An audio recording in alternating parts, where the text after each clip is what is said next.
జిల్లా నాయుడుపేట పెళ్లకూరులో అకాల వర్షం కురిసింది.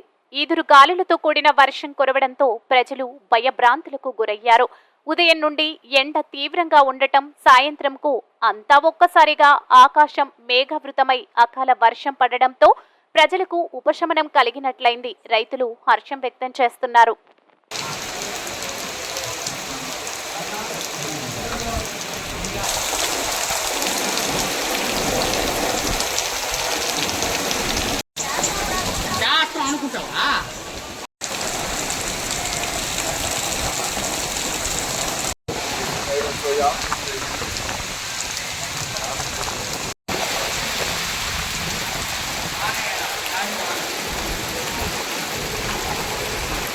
మరిన్ని న్యూస్ అండ్ అప్డేట్స్ కోసం ప్లస్ న్యూస్ ఛానల్ ను సబ్స్క్రైబ్ చేసుకుని బెల్ ఐకాన్ ను ప్రెస్ చేయండి.